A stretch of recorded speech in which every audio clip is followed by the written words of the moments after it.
Di tanah ini dulu pernah berdiri surau dagang, awal dari kisah Muhammadiyah grup Quraisy Pariaman pada masa kolonial Belanda. Orang penting, misalnya SDM Ilyas, Harun Al-Mahni, Buya Udin, Marganti, Harun Farel, dan Harun. Dan tidak pula bisa kita lepaskan peran dari dua bersaudara. Tahun ini adalah Sulaiman Munaf dan ayahanda Kasim Munaf.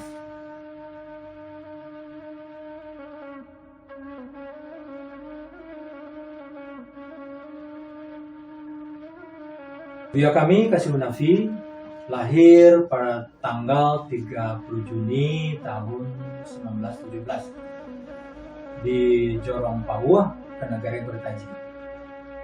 Ayah beliau, Haji Abdul Manaf, berasal dari Batanta Jongke, suku Guci. Dan ibu beliau, Nurani, berasal dari Jorong Pauh, Negara Bertaji. Kasim kecil dididik di lingkungan budaya Pariaman yang kental dengan nuansa keislaman, dengan falsafah syarak mandaki, adat menurun.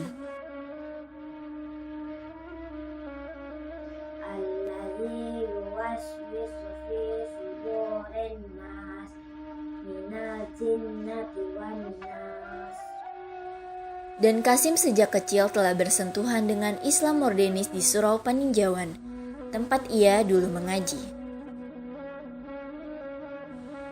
Setelah Sidi Muhammad Ilyas kembali dari Yogyakarta mengikuti pelatihan Hizbul Waton dan Kongres ke-18 di Solo, mengenalkan Muhammadiyah di Quraisy. Tidak mudah merintis pesyarikatan di Quraisy. Saat dideklarasikannya Muhammadiyah, garasi mobil Bagindo Muhammad Tohar dijaga puluhan parewa dan jago silat. Keterlibatan Buya kami di organisasi Muhammadiyah sebenarnya diawali keterlibatan beliau di organisasi Kepanduan Muhammadiyah Tuhawi ini.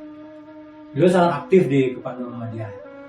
Setiap sore beliau bersama remaja-remaja asosiasi beliau yang masuk dalam kategori pengenal dalam kepanduan tersebut latihan di pekarangan Madrasah Sanawiyah di dekat Bali Kuretaji.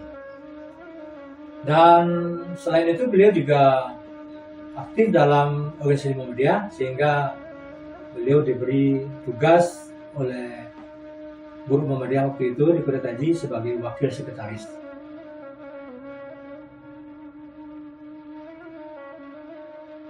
Pada tahun 1936, Buya kami Kasim Munafi bersama beberapa teman dari grup Muhammadiyah Kuretaji menggagas sebuah media massa yang mereka beri nama yaitu Bahtera Massa.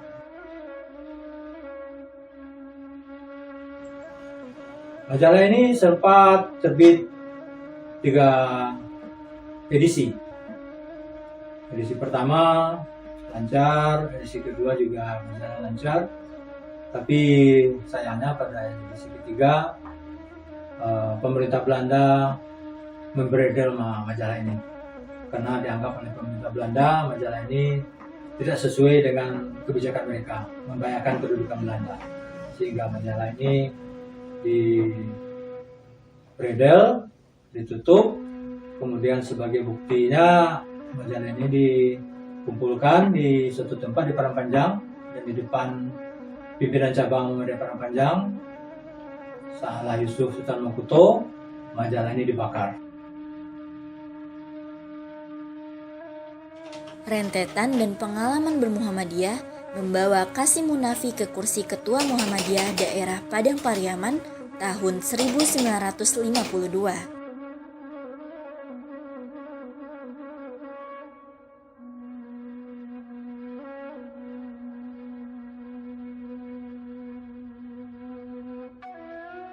Sejak didaulat sebagai ketua, Kasim kerap tur ke daerah, menghidupkan kembali cabang dan ranting yang hidup segan. Mati pun tak mau.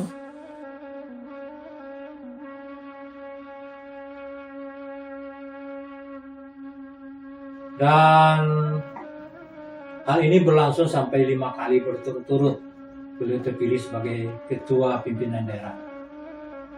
Bukan beliau yang meminta atau mengajukan diri untuk dipilih, tapi para anggota dan peserta musyawarah lah yang selalu meminta beliau untuk bersedia memimpin Nakhoda Perahu Muhammadiyah Padang Pariaman, sehingga berlangsung selama 5 periode.